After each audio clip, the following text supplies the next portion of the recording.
Hello, good morning, जोहार। कैसे हैं आप सब? देश दुनिया समेत झारखंड की खबरों के साथ मैं मुकेश तिवारी। चलिए एक नज़र डालते हैं देश दुनिया की सुर्खियों पर।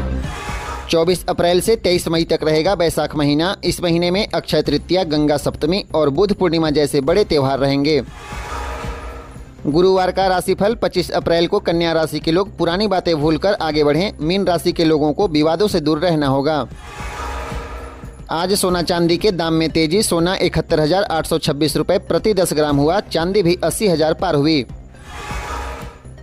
सुनीता विलियम्स तीसरी अंतरिक्ष यात्रा के लिए तैयार। 6 मई को बोइंग के कैप्सूल से स्पेस में जाएंगी। कोरोना के चलते टला था मिशन। कोटक महिंद्रा बैंक नए क्रेडिट कार्ड जारी नहीं कर सकेगा। ऑनलाइन खाते खोलने पर भी रोक। खामियों को दूर नहीं कर रहा था बैंक। आरबीआई ने की कार्रवाई। केंद्रीय मंत्री नितिन गडकरी चुनावी सभा में बेहोश हुए। महाराष्ट्र के यवतमाल में शिवसेना प्रत्याशी राजश्री पाटिल के समर्थन में चुनावी रैली को कर रहे थे संबोधित। अचानक हुए बेहोश, भेजे गए अस्पताल। अमेठी से राहुल, रायबरेली से प्रियंका का चुनाव लड़ना तय। कांग्रेस ने इंटरनल सर्वे के बाद लिया फैसला। 26 अप्रैल के बाद होगा ऐलान। चुनाव आयोग ने पीएम की स्पीच के खिलाफ जांच शुरू की। बांसवाड़ा में कहा था, कांग्रेस सत्ता में आई तो आपकी संपत्ति मुस्लिमों में बांट देगी। वीवीपैट वेरिफिकेशन पर सुप्रीम कोर्ट ने फैसला सुरक्षित रखा। कहा, चुनाव कंट्रोल नहीं कर सकते, डेटा के लिए इलेक्शन कमीशन पर भरोसा करना होगा। शिक्षकों की नियुक्ति रद्द करने का मामला सुप्रीम कोर्ट पहुंचा। पश्चिम बंगाल सरकार ने कलकत्ता हाई कोर्ट के फैसले को चुनौती दी। चलिए लौटते हैं झारखंड की मुख्य खबरों की ओर। इससे पहले अगर आप हमारे चैनल पर नए हैं तो हमारे चैनल को सब्सक्राइब जरूर करें। धनबाद कोयलांचल में एक शख्स कोरोना पॉजिटिव पाया गया है, जिसे चिकित्सकों की देखरेख में केंद्रीय अस्पताल स्थित कोविड वार्ड में भर्ती किया गया है। इस संबंध में जिले के civil surgeon doctor Chandrabhanu Pratapan ने बताया है कि पश्चिम बंगाल से एक बीसीसीएल कर्मी यहां आया हुआ है, जिसमें कोरोना के लक्षण पाए गए। उसे इलाज के लिए केंद्रीय अस्पताल के कोविड वार्ड में भर्ती किया गया है। मरीज के बंगाल से धनबाद तक की जानकारी उपलब्ध कराई जा रही है, जिससे यह पता चल सके कि उक्त संक्रमित व्यक्ति किन किन लोगों से और किस किस स्थान पर मुलाकात किया और साथ में रहा, जिससे कि उससे के संपर्क में आए व्यक्तियों की पहचान कर उसकी जांच कराई जा सके।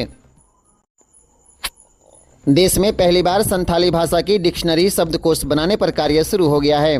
यह झारखंड में बोली जाने वाली झारखंड के मुख्य भाषाओं में से एक है।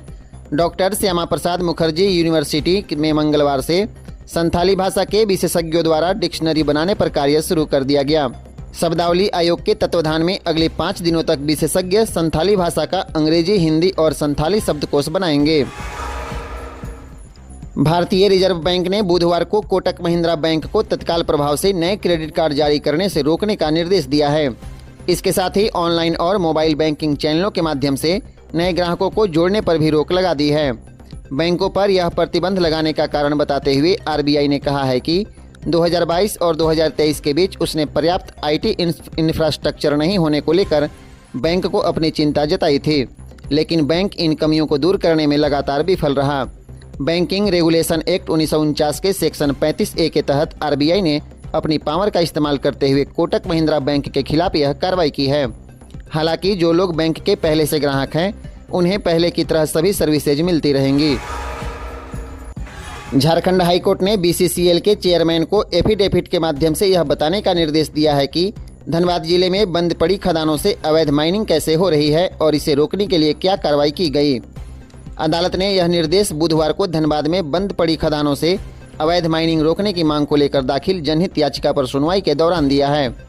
प्रार्थी की ओर से अदालत को बताया गया कि वर्ष 2022 में बीसीसीएल धनबाद के क्षेत्र में एक ही दिन में 23 लोगों की अवैध खनन के दौरान मौत हो गई थी। ऐसी दुर्घटना में मृतकों के परिजन शव को लेकर भाग जाते हैं। घटना के बाद न तो प्राथमिकी दर्ज होती है और न ही अवैध खनन में मरे लोगों के परिजनों को मुआवजा मिलता है। इसलिए इसकी जांच होनी चाहिए कि धनबाद में बंद पड़े खदानों से अवैध माइनिंग कैसे हो रही है। पलामू लोकसभा सीट पर भाजपा के वरिष्ठ नेता और 2 बार से सांसद चुने जा रहे झारखंड के पूर्व डीजीपी बीडी राम ने बुधवार यानी 24 अप्रैल को अपना नामांकन दाखिल कर दिया। उनके नामांकन में केंद्रीय मंत्री और पूर्व सेना प्रमुख जनरल वीके सिंह शामिल हुए। इसके अलावे प्रदेश भाजपा अध्यक्ष बाबूलाल मरांडी भी पलामू पहुंचे थे। बीडी राम के खिलाफ पलामू लोकसभा सीट से चुनाव लड़ रही राष्ट्रीय जनता दल की उम्मीदवार ममता भूंया ने भी बुधवार को ही पर्चा दाखिल किया। नामांकन पत्र दाखिल करने जा रही आरजेडी प्रत्याशी ममता भूया के समर्थकों की संख्या तय संख्या से अधिक थी और अधिकारी ने उन्हें अंदर जाने से रोका तो जिला अध्यक्ष अधिकारी से उलझ गए। इसके अलावे भागीदारी पार्टी के उम्मीदवार सत्येंद्र कुमार पासवान और निर्दलीय प्रत्याशी के रूप में महेंद्र दास ने भी पलामू लोकसभा सीट से अपना नामांकन दाखिल किया है। रामगढ़ से रांची जा रही एक बस का यात्री गिरकर उसी बस के पिछले चक्के से कुचल गया। घटनास्थल पर ही उसकी मौत हो गई। ड्राइवर ने अमानवीयता का परिचय देते हुए घटनास्थल से करीब 100 गज की दूरी पर बस रोकी और मृतक के 2 साथियों को उतारकर वाहन लेकर रांची की ओर भाग गया। बताया जा रहा है कि बुधवार 24 अप्रैल की सुबह रांची रामगढ़ नेशनल हाईवे पर चकला मोड़ के समीप बुधवार की सुबह लगभग 11 बजे रामगढ़ से रांची जा रही मां लक्ष्मी बस पर सवार यात्री सुलेमान कंडुल ना 45 वर्ष गिर गया और उसी बस की चपेट में आने से उसकी मौत हो गई। सुलेमान गुमला जिले के कामडारा थाना क्षेत्र के कुंडेकरा गांव के रहने वाला था। रांची के बिरसा मुंडा एयरपोर्ट पर पार्किंग की समस्या को देखते हुए बिरसा मुंडा एयरपोर्ट अथॉरिटी ने पार्किंग व्यवस्था में बदलाव कर दिया है। यह बदलाव 1 मई से लागू होगा। एयरपोर्ट पर प्रवेश से लेकर निकासी तक प्राइवेट वाहनों के लिए निःशुल्क 10 मिनट का समय निर्धारित किया गया है। वहीं टर्मिनल बिल्डिंग के सामने यात्री उठाने और छोड़ने यानी पिक एंड ड्रॉप के लिए अधिकतम 5 मिनट का समय निर्धारित किया गया है। यानी एयरपोर्ट अथॉरिटी ने 5 मिनट अतिरिक्त समय दिया है। झारखंड में एसीबी की टीम ने 2 बड़ी कार्रवाई की है। लातेहार जिले के महुआडांड प्रखंड के चटकपुर के पंचायत सेवक अनेश्वर प्रसाद को 4000 रुपए घूस लेते रंगे हाथों गिरफ्तार कर लिया। बताया जाता है कि 15वें वित्त के तहत चटकपुर पंचायत के गोठ गांव में योजना संख्या 25/2324 के तहत 60,000 रुपए की लागत से डाणी कूप मरम्मती का कार्य किया गया था, जिसमें प्रथम किस्त के रूप में 15,000 और द्वितीय किस्त के रूप में 21,000 रुपए का भुगतान किया गया। शेष 24,000 के भुगतान के लिए पंचायत सेवक अनेश्वर प्रसाद ने लाभुक से 4,000 रुपए रिश्वत की मांग की थी। दूसरी तरफ एसीबी हजारीबाग की टीम ने कार्रवाई करते हुए रामगढ़ अंचल कार्यालय में प्रतिनियुक्त चौकीदार अनिल कुमार महली को 10,000 रुपए घूस लेते गिरफ्तार कर लिया। चौकीदार अनिल कुमार महली के द्वारा वादी प्रेम शंकर मेहता से उनके जमीन में नाम ऑनलाइन चढ़ाने और ऑनलाइन रसीद निर्गत करने के नाम पर 10,000 रुपए घूस मांगी गई थी। झारखंड के पूर्व मुख्यमंत्री हेमंत सोरेन एक बार फिर सुप्रीम कोर्ट की शरण में हैं। उन्होंने नई याचिका दाखिल की है, जिसमें उन्होंने कहा है कि झारखंड हाई कोर्ट ने 28 फरवरी को ईडी की ओर से की गई कार्रवाई और उनकी गिरफ्तारी वाली याचिका पर बहस पूरी होने के बावजूद अभी तक फैसला नहीं सुनाया है। मामले में जस्टिस संजीव खन्ना और दीपंकर दत्ता की पीठ ने सुनवाई की, जहां हेमंत सोरेन की ओर से वरिष्ठ अधिवक्ता कपिल सिब्बल ने पक्ष रखा। कपिल सिब्बल ने कोर्ट से इस याचिका पर जल्द सुनवाई करने का अनुरोध किया, जिस पर खंडपीठ ने जवाब देते हुए कहा कि वह ऐसा नहीं कर सकते हैं। सुनवाई का निर्णय चीफ जस्टिस को ही लेना होगा। गिरिडीह जिले के बगोदर थाना क्षेत्र में एक सड़क हादसे में एक व्यक्ति की मौत हो गई। दुर्घटना बगोदर सरिया रोड स्थित जमुनिया मोड़ के समीप हुई है। हादसे में एक व्यक्ति गंभीर रूप से घायल हो गया। बताया जा रहा है कि बगोदर से राजधनवार की ओर तेज रफ्तार से जा रही एक कार जमुनिया मोड़ के पास एक पेड़ से टकरा गई। इसके बाद कार खेत में जा गिरी और घटना के बाद स्थानीय लोगों की भीड़ वहां जुट गई। साहिबगंज जिले के राजमहल थाना अंतर्गत बुधवार 24 अप्रैल तड़के एक बड़ी घटना हुई है। छत पर सो रहे एक परिवार पर एसिड फेंका गया।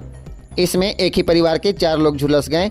गंभीर रूप से घायल लोगों को धनबाद के Shaheed Nirmal Mahato medical college and hospital में भर्ती कराया गया है। इस मामले में एक व्यक्ति की गिरफ्तारी भी हुई है। हजारीबाग के कोर्रा थाना क्षेत्र के होटल अरण्य विहार में आज सुबह आग लग गई। यह होटल मैरेज हॉल भी है। बताया जाता है कि शॉर्ट सर्किट के कारण आग लगी है। होटल के मैनेजर रिंकू कुमार ने बताया कि सुबह 8 बजे के करीब होटल में आग लगने की उन्हें जानकारी मिली। उन्होंने बताया कि इसके बाद घटनास्थल पर पहुंचकर दमकल विभाग को जानकारी दी गई। जब तक दमकल की गाड़ियां मौके पर पहुंचती तब तक आग विकराल रूप ले चुका था। इसके बाद दमकल की 2 गाड़ियों ने लगभग 3 घंटे की कड़ी मेहनत के बाद आग पर काबू पाया। झारखंड में गठबंधन धर्म को तोड़ते हुए बुधवार को झारखंड मुक्ति मोर्चा के विधायक चमरा लिंडा ने निर्दलीय पर्चा दाखिल कर मुकाबले को रोचक बना दिया। चमरा के चुनावी मैदान में पर्चा दाखिल करते ही यहां त्रिशंकु मुकाबला के आसार उत्पन्न हो गए हैं। इधर लोकसभा झारखंड में गठबंधन धर्म को तोड़ते हुए बुधवार को झारखंड मुक्ति मोर्चा के विधायक चमरा लिंडा ने निर्दलीय पर्चा दाखिल कर मुकाबले को रोचक बना दिया। चमरा के चुनावी मैदान में पर्चा दाखिल करते ही यहाँ त्रिशंकु मुकाबला के आसार उत्पन्न हो गए हैं। इधर लोहरदगा लोकसभा सीट में बीजेपी की ओर से समीर उरांव ताल ठोक रहे हैं। वहीं दूसरी ओर गठबंधन के कांग्रेस प्रत्याशी सुखदेव भगत भी चुनावी रण में कूद चुके हैं। जिले के खरसीदाग ओपी क्षेत्र के रिंग रोड स्थित डूहू में मंगलवार की देर रात दर्दनाक सड़क हादसा हो गया। यहां अज्ञात वाहन की चपेट में आकर बाइक सवार 2 युवकों की मौत हो गई। मृतक की पहचान सुजीत गंजू उम्र 18 वर्ष और संदीप गंजू उम्र 17 वर्ष के रूप में हुई है। सूचना पाकर रांची पुलिस घटनास्थल पर पहुंची और दोनों को अस्पताल ले गए, लेकिन तब तक दोनों की मौत हो चुकी थी। पुलिस ने शव अपने कब्जे में लेकर आज बुधवार की सुबह अंत्य परीक्षण के लिए भेज दिया। इसके साथ ही पुलिस ने दुर्घटनाग्रस्त बाइक भी जब्त कर ली है।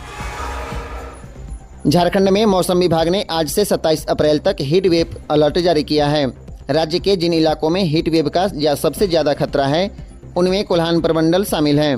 इसमें मुख्य रूप से पूर्वी और पश्चिमी सिंहभूम, सरायकेला खरसावां का इलाका शामिल है। इन इलाकों में हीट वेव का खतरा बढ़ रहा है। यहाँ बढ़ते तापमान को देखते हुए मौसम विभाग ने अलर्ट रहने की अपील की है और आज येलो अलर्ट जारी किया है। मौसम विभाग के मुताबिक 25 अप्रैल तक कोल्हान प्रमंडल में हीट वेव का खतरा रहेगा, जबकि 26 अप्रैल को कोल्हान के साथ साथ उत्तरी छोटा नागपुर प्रमंडल के बोकारो, धनबाद के जिलों में संथाल के जामताड़ा, दुमका, पाकुड़ गोड्डा और साहिबगंज में हीट वेव का खतरा बढ़ रहा है। 27 अप्रैल को यह कोल्हान, उत्तरी छोटा नागपुर, संथाल के साथ साथ कई दूसरे जिलों में भी बढ़ रहा है। धीरे धीरे पूरे राज्य में हीट वेव का खतरा बढ़ेगा।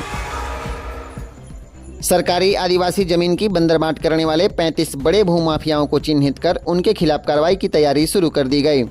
इन भूमाफियाओं को क्राइम कंट्रोल एक्ट सीसीए के तहत कार्रवाई करते हुए जिला बदर किया जाएगा। 6 के खिलाफ सीसीए लगाने का प्रस्ताव जमशेदपुर किशोर कौशल ने डीसी अनन्या मित्तल के पास भेजा है। भूमाफियाओं की संपत्ति की जानकारी जुटाने के लिए आयकर विभाग की भी सहायता ली जाएगी। पहले चरण में जिला के 8 थाना क्षेत्र में सक्रिय भूमि माफियाओं को चिन्हित किया गया है। भूमाफियाओं को 3 कैटेगरी में बांटते हुए सूची बनाई गई है। सिंहभूम संसदीय सीट से भाजपा प्रत्याशी गीता कोड़ा और झारखंड मुक्ति मोर्चा के प्रत्याशी जोबा माझी ने नामांकन दाखिल कर दिया। इन दोनों प्रत्याशियों के नामांकन पत्र में संपत्ति का ब्यौरा दिया गया है। नामांकन पत्र के मुताबिक गीता कोड़ा की संपत्ति 5 साल में 1 करोड़ से अधिक बढ़ी है। पति के मुकाबले गीता कोड़ा के पास चल संपत्ति अधिक है। गीता के नाम पर 62 लाख रुपए से अधिक की देनदारी भी है। गीता कोड़ा के पास 2.09 करोड़ रुपए की चल संपत्ति है। वहीं जोबा मांझी के पास 1.72 करोड़ की कुल संपत्ति है। जोबा की संपत्ति में 5 वर्षों में 53 लाख रुपए की वृद्धि हुई है। देनदारी में भी 1.45 लाख रुपए की वृद्धि हुई। जोबा के पास वर्तमान में 1.72 करोड़ रुपए की संपत्ति है। गीता कोड़ा की पिछले 5 साल में चल संपत्ति 1.17 करोड़ बढ़ गई, जबकि उनके पति और झारखंड के पूर्व मुख्यमंत्री मधु कोड़ा की चल संपत्ति करीब 27.82 लाख बढ़ी है।